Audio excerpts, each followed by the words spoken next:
This is Mary Allison. I'm about to conduct an interview with Lynn Polowitz, Polowitz Smith, on June 23rd at the Historical Society Cottage. This is part of the World War II Oral History Project. Let's begin by giving me a little background about yourself. Were you born and you were born and grew up in Hastings, I presume? I was brought to Hastings at about 6 months. I was born in New Jersey, Bayonne, New Jersey, but my parents settled in Hastings 6 months after I was born. And I took notes here so that when we could talk, and what I wrote was, when Mary Allison called to invite my remembrances of the village in World War II, my mind raced. She suggested I take notes, and I did, at my kitchen table, just as I did 50 years ago at 50 Washington Avenue, when we were all young, hopeful, enthusiastic, and sentimental. Well, that's right up the street, isn't it? Indeed. Well, you must have known the Whaley girls then. Indeed, I did. That's why I was at this house. I also knew the Staunschneiders. Oh, yes. Did you? You knew all their girls? One of the girls went to school with me. We were in our... Which one? Beatrice? Isabel? Barbara? No, not the oldest. One was a dancer, not she. The youngest one. Beatrice. Beatrice, B. B. Right. Yeah. So I lived with my mom right here on Washington Avenue, across the street from the Staunschneider estate. My dad died when I was 10, and I've always worked. My brother Al, badge number 10 police department, was in service at the time. My mom worked at Alexander Smith Carpet Company during the war, various shifts, and she would sometimes walk, can you imagine, from Washington Avenue to the end of Uniontown, where the number 5 trolley picked up the employees. And sometimes, actually, on a lucky day, can you imagine this, your parent carrying her lunch, going to work in a defense plant, and occasionally she would be so proud and pleased that to tell me, guess what happened today? The police car came by, and they gave me a ride to the end to you. Oh, nice. Well, now, was the carpet company a defense plant? Oh, yes. Oh, was it? What were they making? They, too, were woolens, I presume. Woolens for uniforms. Oh, for uniforms. Yeah, sure. Well, I didn't know that. Sure. And anyway... so that's what did they work round the clock? So they had 3 shifts a day? 3 shifts, surely. And sometimes in those days, if I had a date, my mom was on the, I think it was 4 to 12 shift. It was nothing for the lad to drive over to Sawmill River Road to pick my mother up and bring her home. We'd all come home together 10 o'clock at night.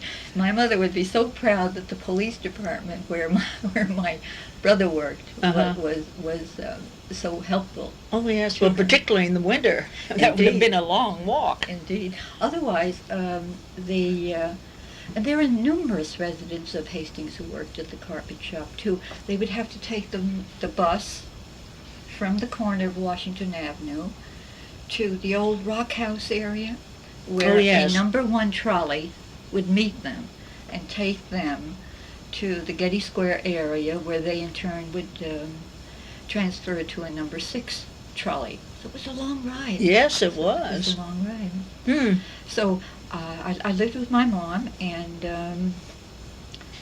as I told you, the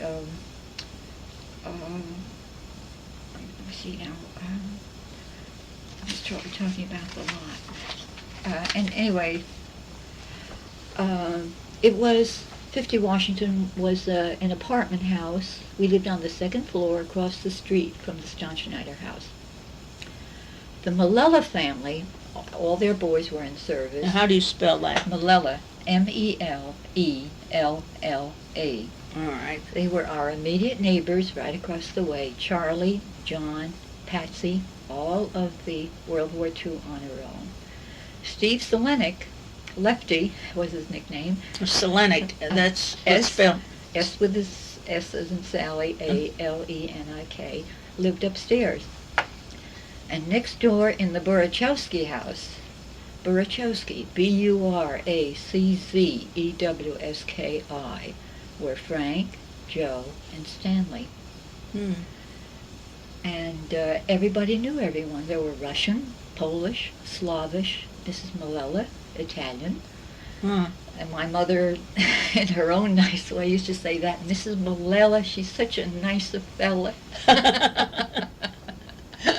They really liked each other and exchanged recipes and problems with the kids. Yeah, good neighbors. Indeed, and caring. Mm-hmm. It was nothing to, if a summer storm came up, it was perfectly okay. The doors were open. You could go next door and close somebody's windows for them.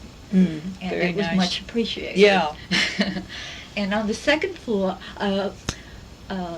next door to the Burachowskis, on the second floor apartment lived my friends, whom I haven't seen in a long time now, Joe and Polly Downer Zaborowski. Mm-hmm. Okay, let's spell this out for the transcribers. Okay.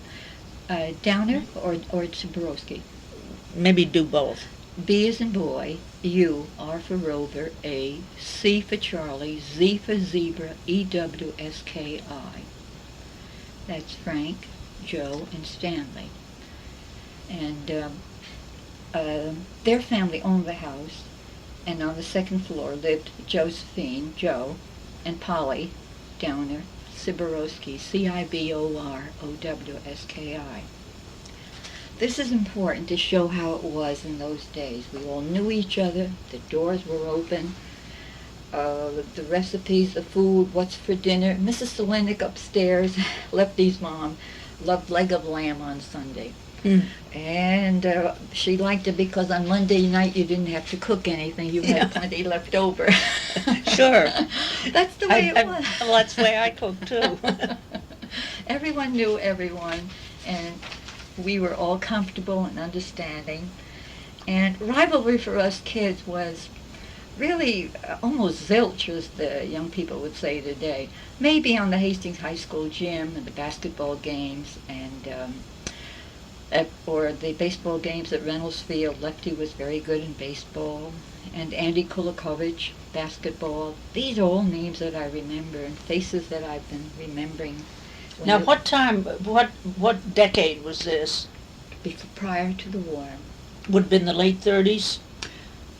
39, 40, 41. Yeah, 41. When you were in high school? Yeah. Mm-hmm. Yeah. And these other boys and girls that you mentioned, they were all more or less contemporaries? Yes, indeed. Mm-hmm. Yes, indeed. Mm-hmm. They. I hope all of them are reading this and enjoying the remembrances as I am.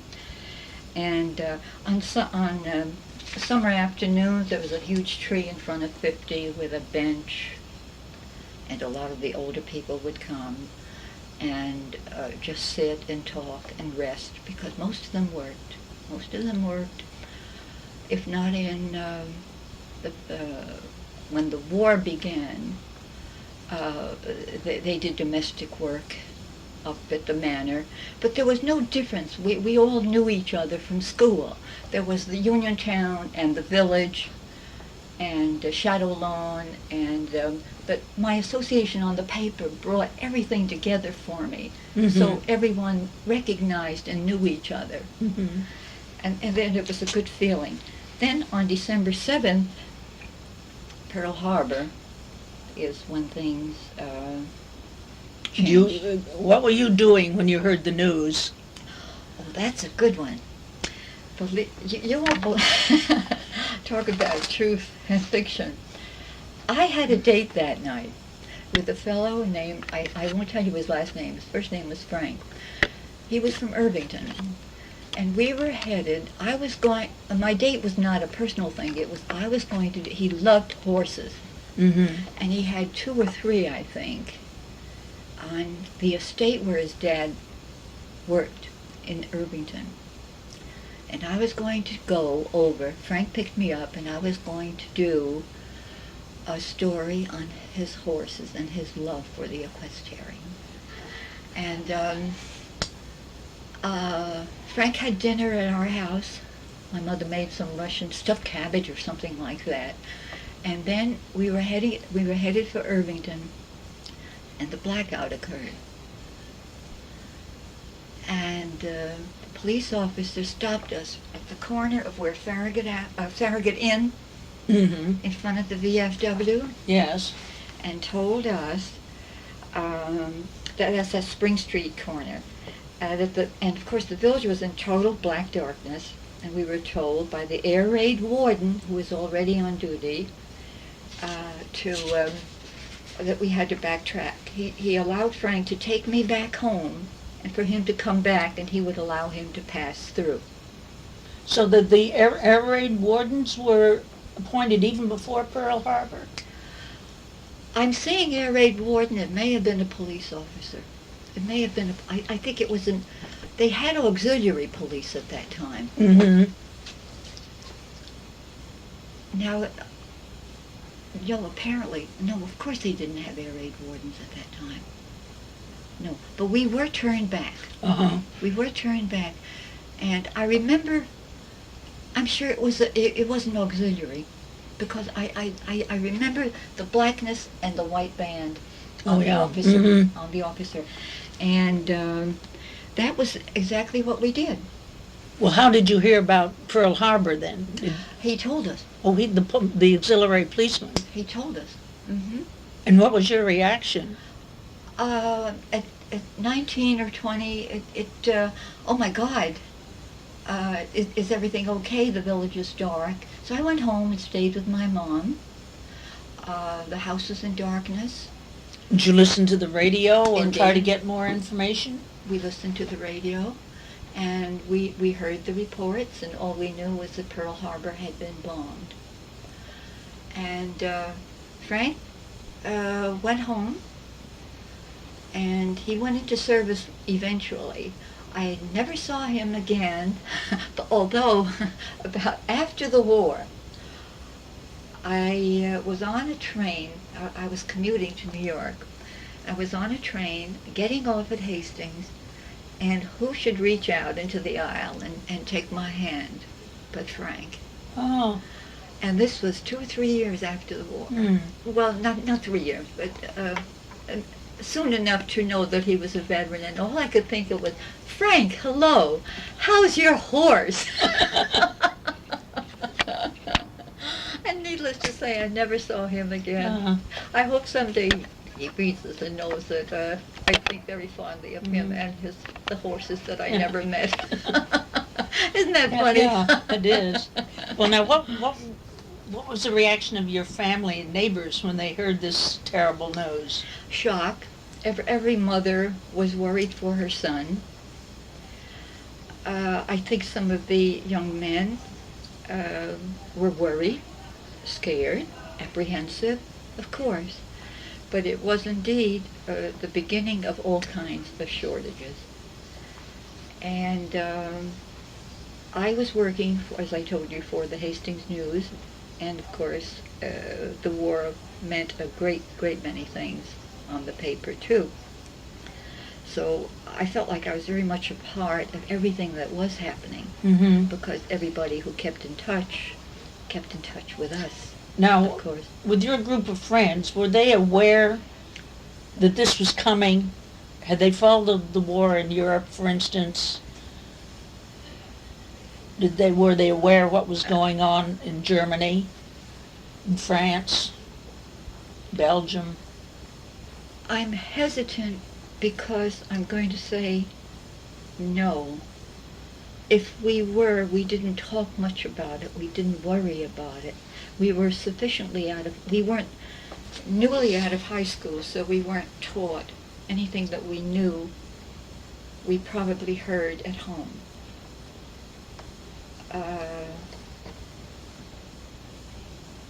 No, I would say, I think that's why we all rallied around the flag, so to speak, when we realized this is it, our friends are going, and our lives will indeed be changed.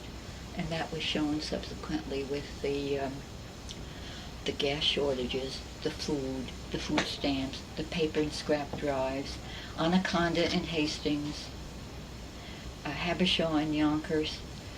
We covered it all with Bert Bliss editing our hometown Hastings News. Mm-hmm. Hastings News went to almost every guy that ever went into service got the Hastings News. Really? And wrote to us.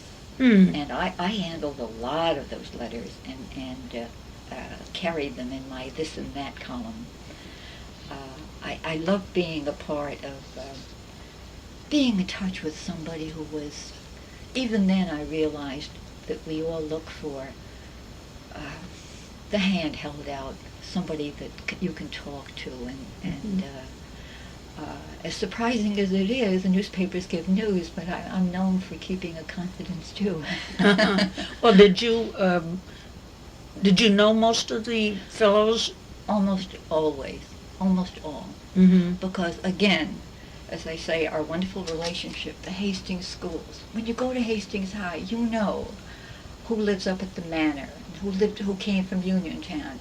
And there was even a group from the Graham School, which was the borderline yes. of Longview. Mm-hmm. And yes, we knew of everyone if we didn't know them personally. But the war brought us all together. Mm-hmm. And every word from anybody was very important. It must have been some job to keep track of where the boys were. Yes. Because they must have moved from camp to camp and then overseas. We often, we would get letters with just an APO number.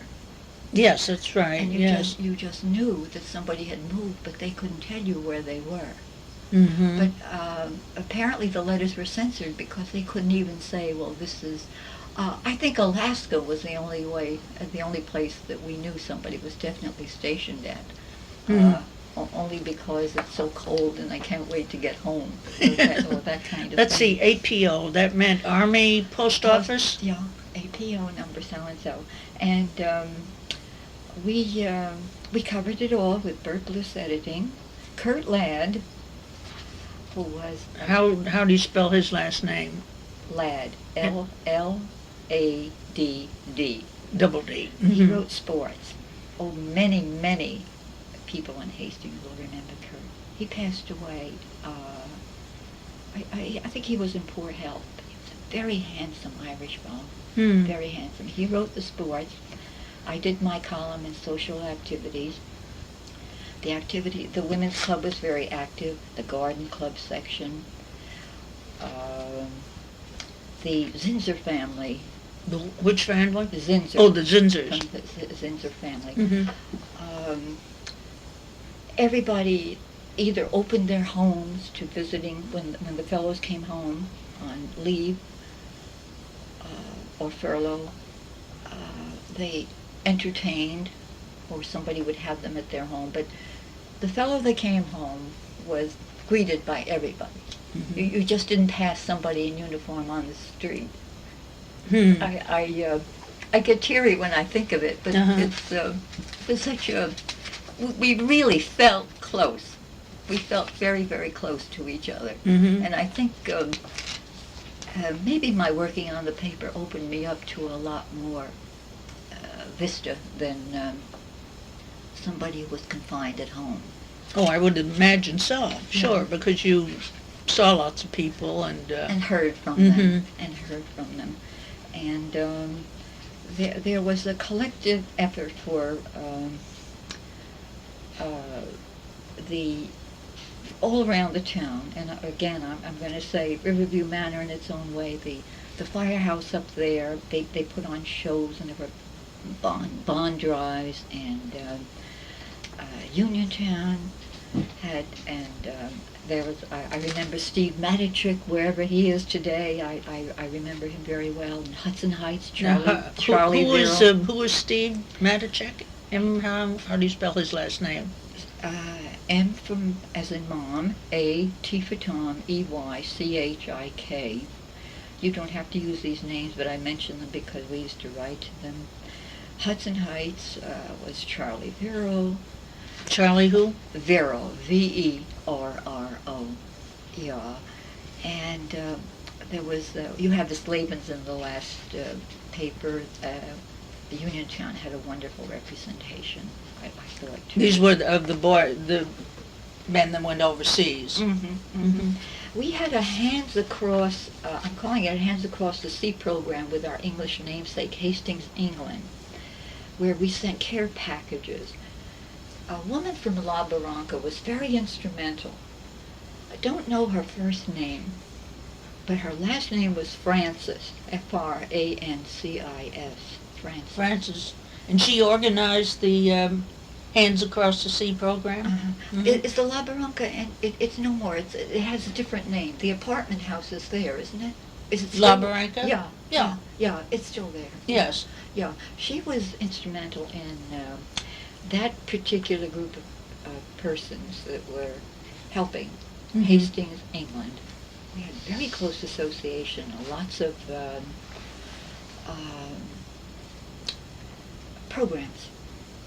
programs to assist the overseas. And were they mostly sending food packages? Food and clothing. Clothing? Yeah. Mittens were very good, and hats and the woolen items and that kind of thing. How about pen pals? Yes. We printed some of them. I wasn't too, I didn't participate too much because I was sort of leading into all phases of the village, so to speak. Did the high school students participate in that Hands Across the Sea program? Yes. There were pen pals in different in the, I think, junior high school, where people would write. And I think the back issues of the Hastings News, God, I wish I kept a binder of every single paper. Yeah. Every I know single Mildred Davies Yes. was active in in encouraging the children to save their money and send chocolate bars to the children in Hastings who never got anything like that. Yes, I was about to say that. She was our guidance counselor in high school. And Dr. Myers was the principal. And prior to that, I go back to the days of John L. Hopkins. Yes, we have his dissertation. Yes. Oh, God, he was, I think, an education in Hastings High, for my generation, surpassed anything. That's great. That is available today, and I'm just so proud to have been a part of all this in Hastings. But I digress, don't you? Because I'm coming to the send-offs. Oh yes, when the fellows left. Let me ask, before they send off, is your sense that most of them volunteered, or did they wait to be drafted, or was it both? In the beginning, my impression was, what was that first number, 258, or the first number that was pulled out of the fishbowl? I can't remember. Well, dearie, I'm much older than you. Well, I remember it vividly. I was in high school. There was a number, you remember the fishbowl? Yes, I remember that. Well, prior to that, the real gung-ho guys enlisted right away. But after it was a question of, my number was pulled. I have to report to the draft board. And that's when all our Russian, Polish, Slavish, Italian mothers would wring their hands and worry about their son, not knowing what was to be and if they would come back. And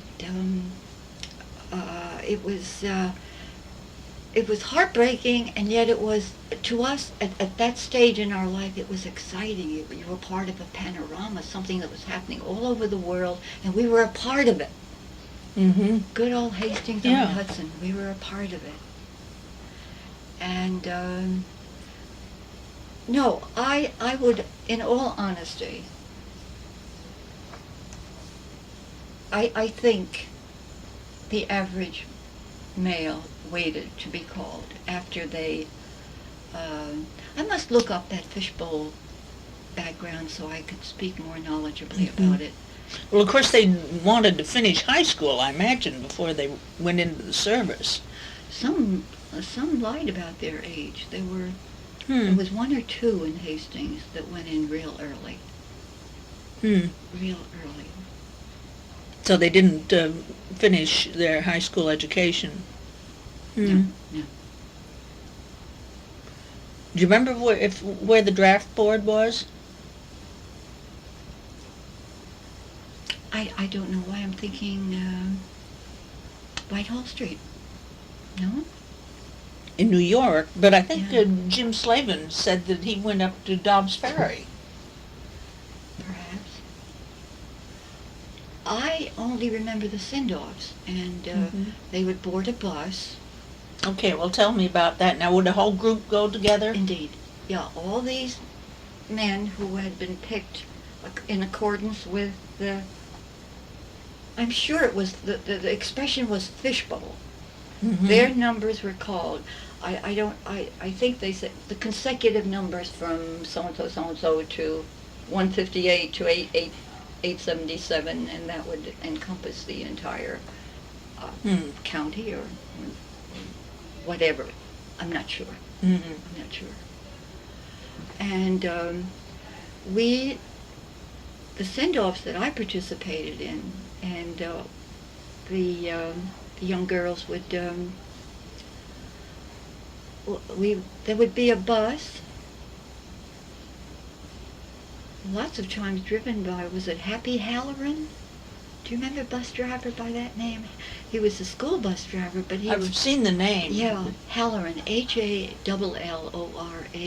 His nickname was Happy. I don't know his first name. Yeah, I think we have a photograph of him in our files. The name is familiar to me. Yeah, we would watch the boys board with,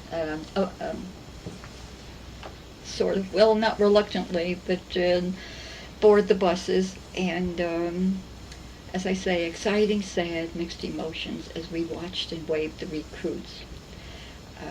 And where did the buses take them? My understanding was it was Whitehall Street. Oh, it could have been down in Lower Manhattan. Down to Lower Manhattan, and then we didn't hear from them until they were settled into their respective camps, wherever they were immediately sent. But I remember, I wrote down some names. I remember the Koshan boys from the village and the Grady's. They had a large number of boys, a big Irish family, and one girl, Teresa.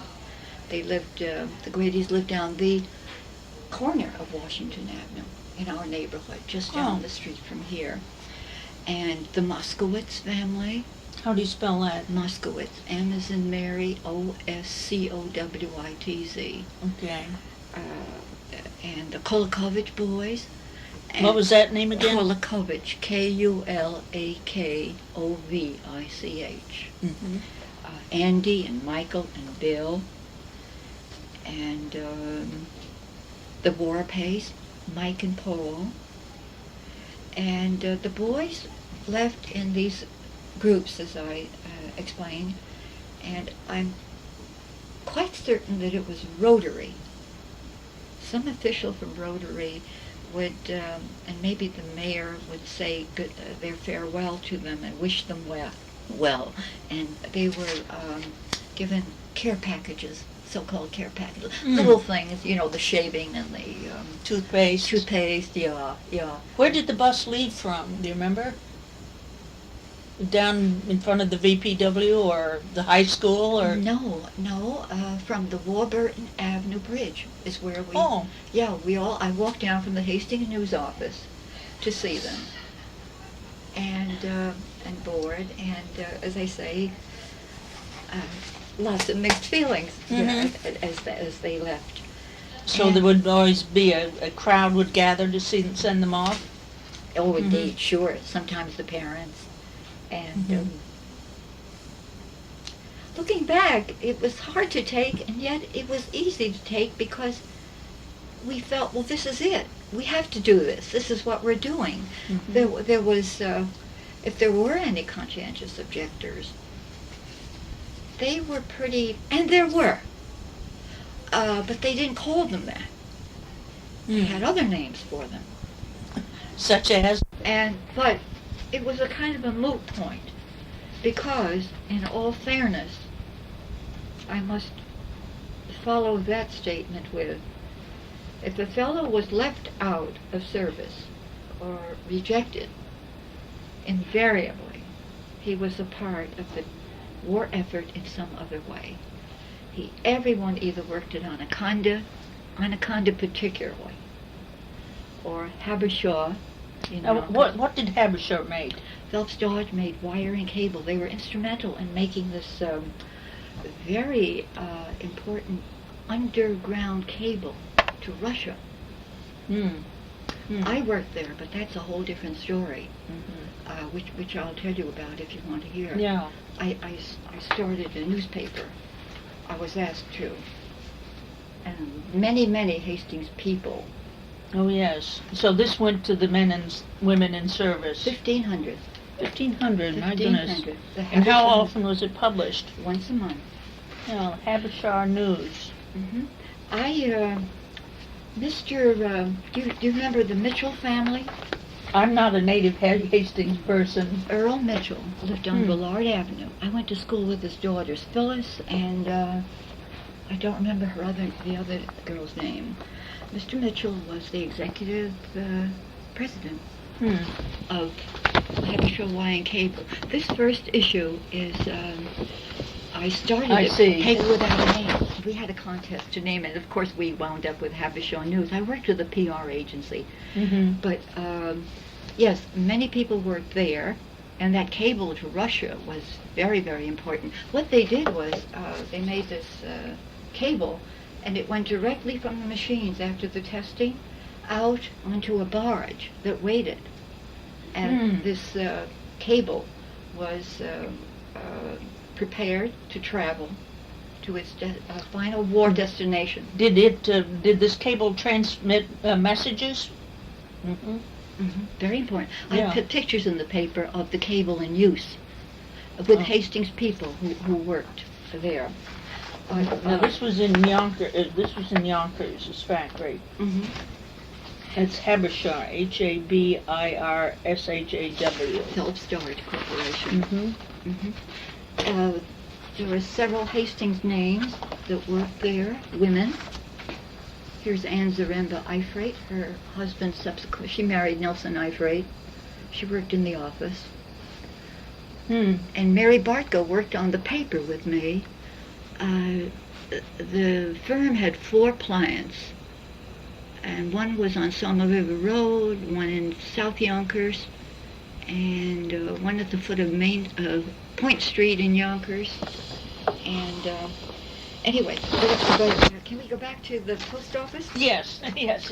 We can. That's a whole different story. Okay, well, I just interested that all the towns in this area did make a real effort to keep in touch with their service people. Oh, yes, and the villages are so close, and everyone knew each other. So I've outlined some of the names that you could use, the Hastings people who worked there.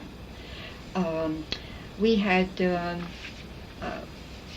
I think, after the boys left, we didn't hear from them, but every single mail carrier and everybody in the post office was a hero to those of us who stayed at home, because you watched for the mail.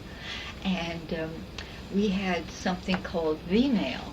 Yes, I remember that. Yeah, there were those blue light envelopes, the self-sealing. Yes, indeed. And I imagine that was to hold down the volume. Oh, I'm sure. Rather than a fat package. Just a quick little hello to somebody meant more than, unless you were writing a very strong love letter to somebody. But anyway, the mail was very, very important. And in addition to V-mail, they had V-discs where recordings were made for Army troops overseas. I had occasion to go down to Rockefeller Center where a V-disc was made. Personalities like Sinatra and Harry James. I suppose the V-disc was very much the very, very early recording Hmm. of band music. Oh, is that what it was? Mm-hmm. But, would they have an access to a Victrola? However however and wherever Yeah. possible, I suppose. I've never heard of that before. Yeah, yeah. How big were they? I only remember from my participation in the audience. I went down with a Hastings fellow, and I remember the elevator up to Rockefeller, where the restaurant is now, and the bands were there, and everything was a normal show, but it was condensed into this V disc, Yes. which was a parallel of the V letter. Well, just learn something new every day. Sure. Hadn't known about that. Sure. And it was, I wrote here, it was a very special mini short form, the letter as well as the disc, to Mhm. make room for more cargo, I suppose, Mhm. in transporting. Oh, I'm sure, yes. Yeah, yeah. So then we started the letter writing. The Hastings News in itself was very instrumental. I answered as many, many letters as I could, in addition to presenting the news. None of these things were personal. That is, if a fellow wrote to the Hastings News, we assumed he was writing to us so that we could tell everybody he was okay Yes. and thinking of us, Mm-hmm. and we in turn could reciprocate by letting him know that we certainly were indeed thinking of him Mhm. and wishing him well and a speedy return. Then we had, I think almost the first person was Charlie Neely, who had a stationery store. My recollection, do you remember Barron's? I'm not a native Hastings. Really? No. Well, it was along about, I try to visualize where it is when I drive by, where the diner is now. Is there not a diner there on the right-hand side, down from Reader's, You mean on Warburton Avenue? on the right-hand side? No, there's no diner there now. It's just a pathway next to the hardware store. That's where there had been a diner. Oh, there had been. Well, Yes. in that same area, Mhm. Charlie Neely had the typical stationery store with all the little gifts and novelties and newspapers. Mr. Neely started, I think he was a bachelor, and he started corresponding. He wrote to hundreds of boys and answered every single letter. It was Charlie and his boys, and I think he was one of the really, truly caring people in the village of Hastings. I never got to know him personally, only my contact through the paper. But people would stop in and leave donations for stamps, Oh, yes. and I guess some even gave him stamps per se, but a $5 bill, which in those days was quite a bit, would buy many more stamps than they would today, was a very frequent Mm-hmm. occurrence at the store.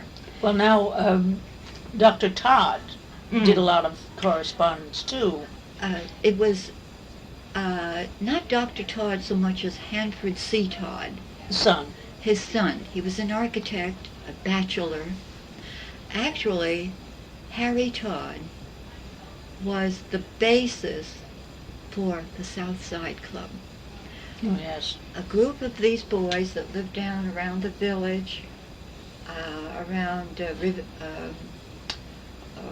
Railroad Avenue, Railroad Avenue, and what's the little side street?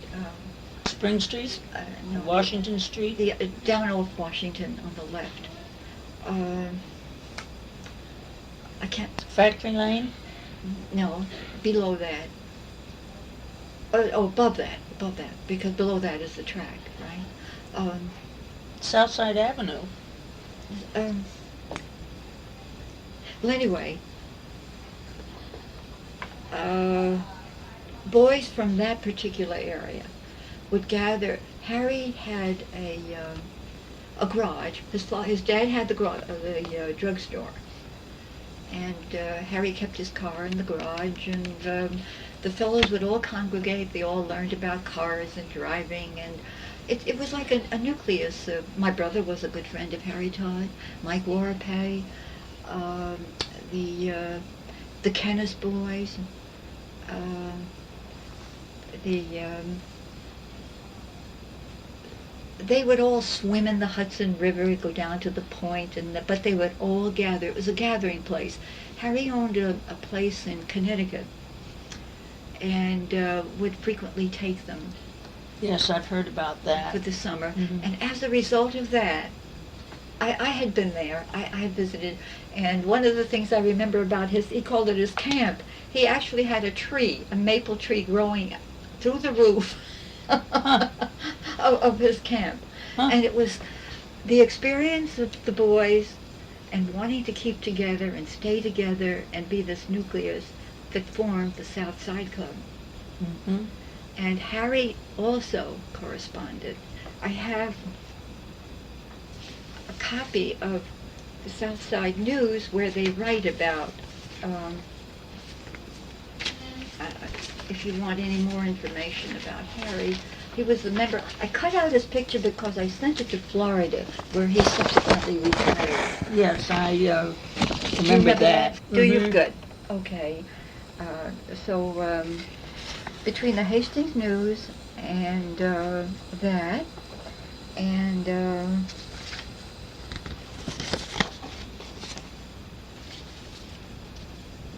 Now, tell me about when the men came home on furloughs. Was there again this feeling of celebration and camaraderie? always, Always. when they were home on furlough or leave, again, there was this welcome. You always greeted anybody that you saw in uniform. Nobody was a stranger. Mm. And the boys would get together. And sometimes you didn't have to have a date. You didn't have to go. If you knew, I think people gathered at, there was a place right here on Main Street, the Green Tavern, Mm-hmm. where the boys would meet. Ansel's on the Bridge was another gathering point, because the guys would want to see their old pals Sure. and say hello, Mhm. and maybe have a beer and Mhm. and just be home again, if only for a few days before they left God knows where. And I think the Riverview Club, at the end of City Line, was a meeting spot. I think that began during World War II, as well as Sigaritsky's Hall Oh yes. for the We'd better spell that for the transcriber. okay, Sigaritsky, S as in Susie, I, K, E, R, E, S as in Susie again, K, I, Mm-hmm. the hall, which was the And that scene- was down on Lower Washington Avenue. that was the place where there could be impromptu dances and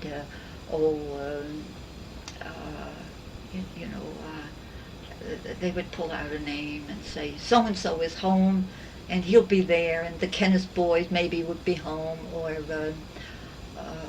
I remember. I'm trying to think of certain names. If I saw the list, I would remember. But the impromptu dances, and anybody in uniform in the village was of the family. Now, how about women Women, I think, in the services? I don't. My recollection was the Grady. I think she was a nurse, and I think women were inclined to keep pretty much close to the family when they came home, if and when.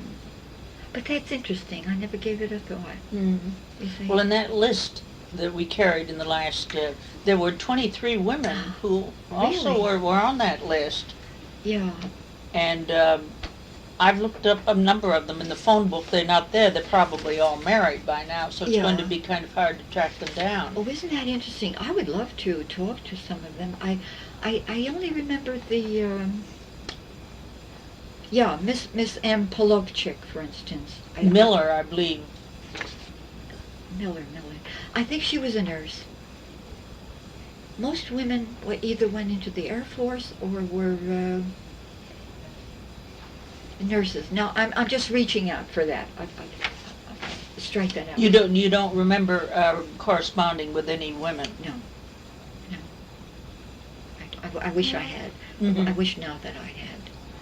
But the review. Oh, and then another very famous meeting place at that time was what's the place at the end of? It used to be called the Rock House. Down near the borderline. I still call it the Rock House. Uh-huh. I've been to many weddings there and Yes. affairs. I can't remember what it's called now, but it was the Rock House and it burned. Yeah, and that was a great place to socialize in. And then there were the PBA shows would feature or dedicate. What was PBA? The Police Benevolent Association. I remember one show that dedicated the program. I think I gave it to you in my scrapbook, to Harry Edwards, and who went into service. And there was a picture of him, this big, handsome Harry. He wasn't a... Yes, he was a police. He was an auxiliary, I think. And the program was dedicated to him. Mm-hmm. The program, itself. Were those kind of events fundraisers? Yes. Mm-hmm. There was always fundraisers for buying bonds, for instance. War bond purchases were tallied. And there was always a running account. And I remember in the Haberdasher News, one of the little phrases that we used, each month we would write purchases to date, have a little box, war bond purchases to date. I am a war bond, today is the day, all I can ask you is, what do you say? Yeah. So far we have $105,000. I copied that from one of the papers that I gave you. Mm-hmm. And back to the shortages, we had scrap drives, paper, magazines, tinfoil, metals, food rationing. Sometimes you heard, we shopped at Mandrick's on Washington Avenue. My mom would walk down in the morning before going to the 6 o'clock shift. And if the word got around, Mr. Mondrick has pork chops today, and they would be rationed. Mm-hmm. And the sugar, I think again we all shared and we make do. But to this day, I can't open a Hellman's mayonnaise jar. This is funny. Without remembering how remembering this recipe, 1 egg, oil, cornstarch, and you beat it with an egg beater. And I learned to make it because I worked after school for... What was it, a mayonnaise? It was a mayonnaise. It was homemade mayonnaise. And it was a wartime recipe. And I worked for a family on Buena Vista Drive. It was Ethel and Allie. She was a music teacher, and I loved her. And she taught me this mayonnaise thing. I loved her, and I loved working with her, learning all the things I learned from her. But that mayonnaise, yuck. It doesn't sound very good. You kept beating and beating and beating and beating. 1 egg. And, I think that was the beginning of the 1 egg cake. You know, what can you make with 1 egg? Well, weren't shoes rationed too? I'm trying to remember. I think so. or was all leather, I suppose. I suppose. Yeah, I don't recall. I don't recall that. Hmm. Now, how about gasoline rationing? yeah. How did that affect your lives? Well, I didn't drive in those days, but my mom subsequently, uh, they did a share the ride. She met a young man who lived, I think, in Tarrytown, and would come to pick her up, and she was able to transfer to his shift, and because his gas was rationed, Hmm. and I think working in a war plant you were allowed a little extra. I'm not sure, but each rider contributed to paying for the gas. Uh-huh. And yes, it was indeed rationed. What else did I wrote here? We bought the victory bonds and hailed every serviceman we saw in the village. And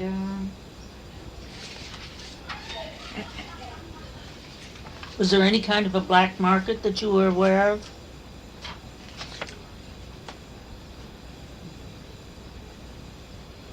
I don't think so, except that I know that we were able to get, say, an unexpected roast beef once in a while from somebody Hmm. who would bring it in. Now, my dad wasn't alive, but my mother was able to get it from somebody, so that if we had a roast beef, wow, that was you saved it. Yes, I should think so. You saved it. Yeah. Hmm. So but you didn't save it. We didn't have the freezers we do now. So That's you right. see, you couldn't really save it. Yeah. In fact, everybody had the ice box. You know, the Oh. where the Iceman cometh. Yeah, yeah. The Iceman cometh, and you had to remember if you were going out for the day to empty the pan, underneath. Otherwise you'd come home to an overflow. And I remember a very handsome John Party, who delivered ice on our street, Hmm. and was also a welcome. Now that may have been before the war, because I know John went into service too. Everyone was called. Everyone was called. And, How did the boys who were deferred for a physical problem, for instance, how did they feel? Do you know? Have you any idea? I think they held their own as well as they could, under the circumstances. It must have been a blow to many a lad, but there wasn't. It must have been a blow, because there wasn't the thing that we had in Korea and Vietnam, like, hell no, I won't go. Yeah. Everybody went, everybody wanted to go, even though they were terrified. I especially remember a phone call at the Hastings News where this one lad was imminently leaving, and he went AWOL, and he called me. He just wanted to talk. He wanted somebody from home, but he didn't want anybody from home to know he was AWOL. And I met him in Grand Central. Do you remember the Maxwell House? It was in Times Square, the Maxwell House coffee donut place. Yeah. Where you had donuts Yes, I and a think cup so. of coffee. Mhm. I remember that afternoon so well. We had coffee, and we walked, and we talked. He was scared. I was scared. He told me he didn't have anybody to tell it to, but he didn't know. And I did the best I could. I think I was sound and sensible, but I was pleased that he called me only because he knew me from the paper. Mm-hmm. And he returned that night. He did. He returned. I didn't pressure him. It wasn't that. It was just that I think he felt good talking to somebody who knew the people he was talking about and how he felt. And I'm I came home on the last train from Grand Central at 12:45 that night.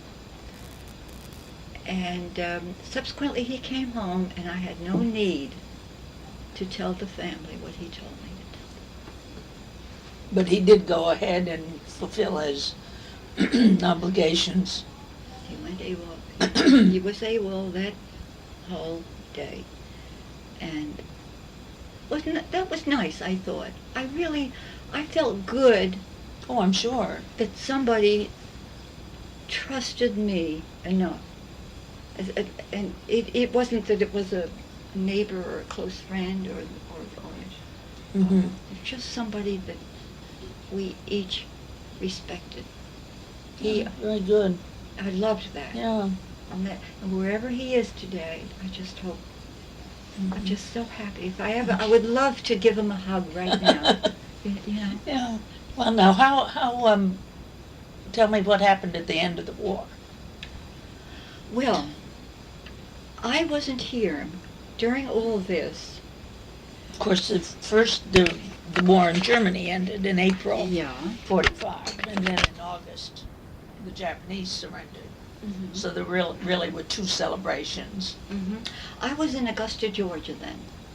I had joined my husband was an infantry instructor, and we lived in I joined him in residence in Augusta, and I celebrated the end of the war on Broad Street in Augusta, Georgia.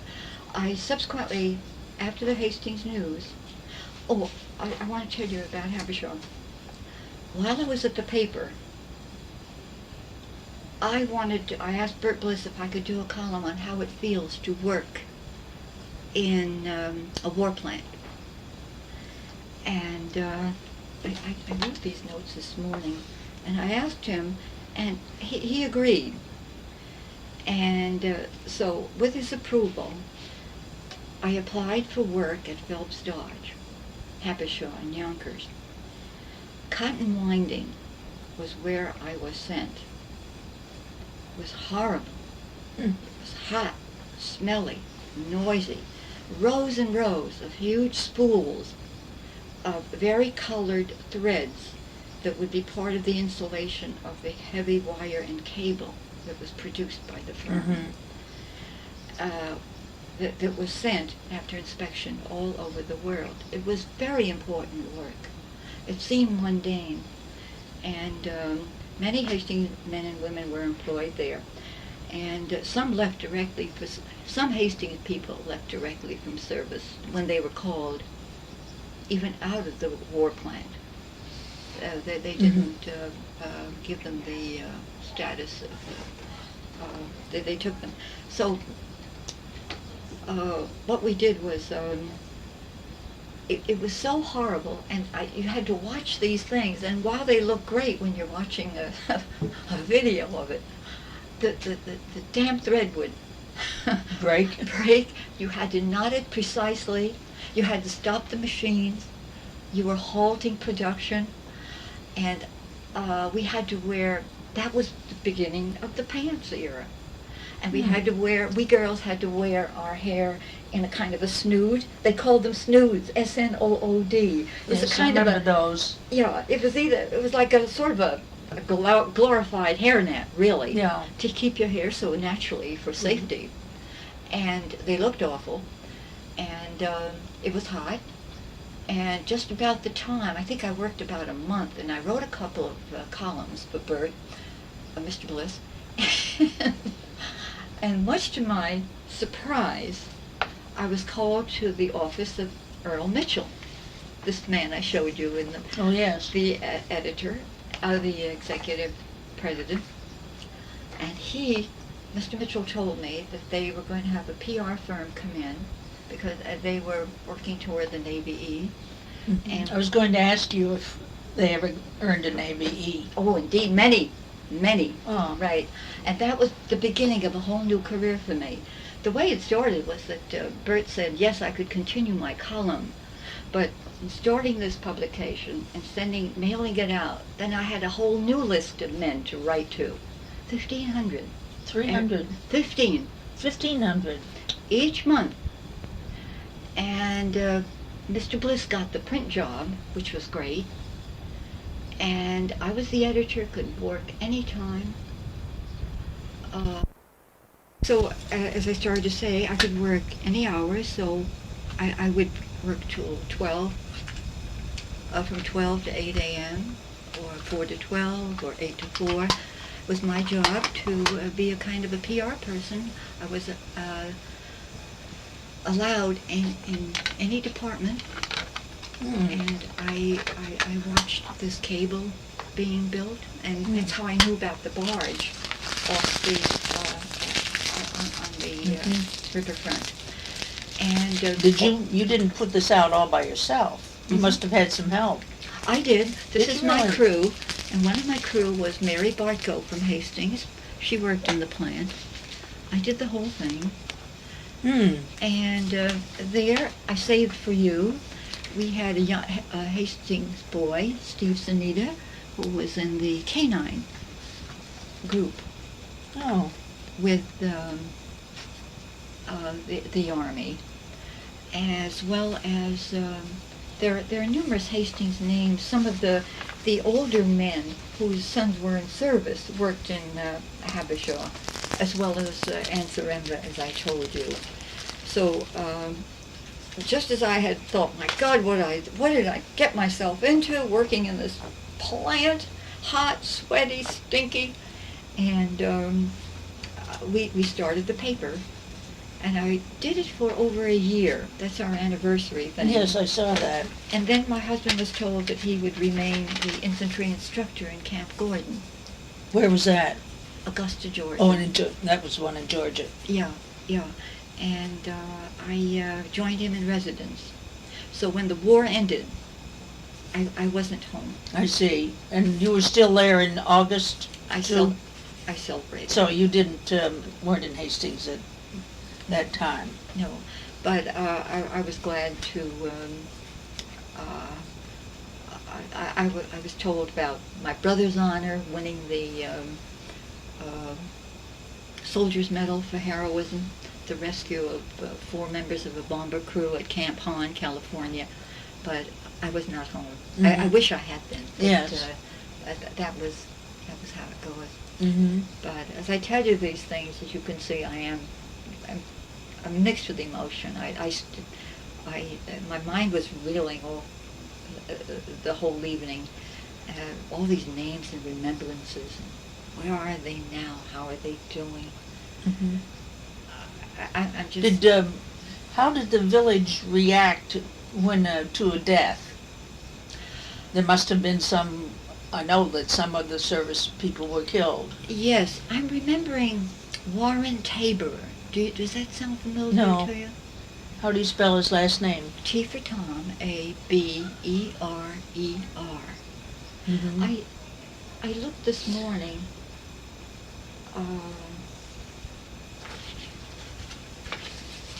I looked this morning very fast. I know I had an obit in this paper because I copied it from the Hastings News.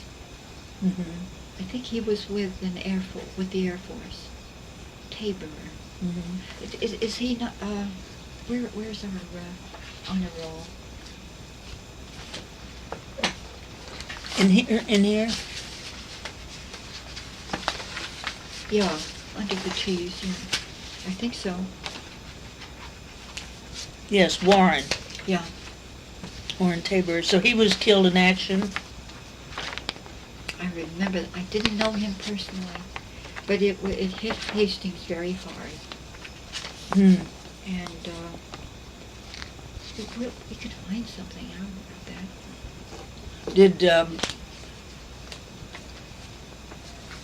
Did the village have memorial services, things of that nature?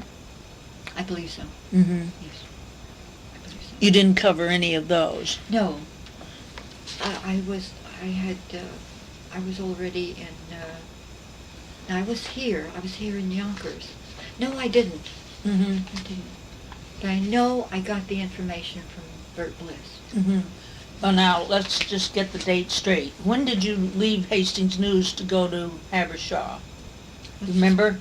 Let's check this first issue of the question marks. That would be. where we were naming the paper. I think you had it here. We eventually called it the Habersham News. Here. August 43. August 43? Yeah. So that's when you started this. Mm-hmm. Mm-hmm. Mm-hmm. And you've been with the Hastings News up until then. Yeah. Up until then, I would work mornings for Bert and then go down. That's how I went into that night thing. But I'm not a night person so much. Mm-hmm. Well, of course, by August 43, let's see, D-Day had already happened. Mm-hmm. So the American forces were in France at the time Mm-hmm. that you made this shift. Mm-hmm. Mm-hmm. Yeah. Was it your sense that that people in Hastings, particularly those of families of servicemen, did they follow the news carefully? How did they follow the news? I think through the radio and through what was told to them by their friends. Of course, we didn't have the video then. Mostly the radio and the local paper for local news, Mm-hmm. the Hastings News. Mm-hmm. It was a very, very strong. Could any of the service people, when they wrote home, tell about a battle experience, for instance, the Battle of the Bulge? To my knowledge, no. They couldn't. Mm-hmm. To my knowledge, no. So apparently that censorship must have been Mm-hmm. strong. Yeah. Strong. No, I had no. Even now, we only hear what the guys talk about in the kitchen. You know, when Yeah. when dinner is over, and you always know 3 Army men. They wind up in the kitchen drinking beer and talking about their experiences.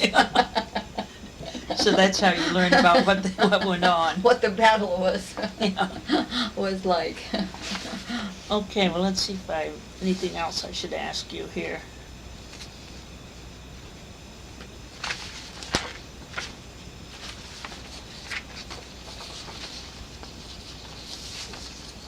You said a little bit about the air raid wardens. Do you remember any air raid drills? Yes, I had the Washington Avenue area, and the sirens would sound, and The one that the fire whistle would be like that? Or was it a special siren? it was a special siren, Mhm. and all the lights would go out. It was our duty to we had flashlights, but we only used them when it was most imperative. We would go to different houses. If we saw a glimmer of light at somebody's window, we would knock on the window. I remember a young mother saying to me, "But my child is frightened of the dark." And I would say, "I'm sorry, but we could see the light." And we didn't have any special curtains or anything. I know my mom didn't have anything. We just had the draw shades. Some were dark. Yeah, I think some were black. That's what I remember. Yeah, I remember that too.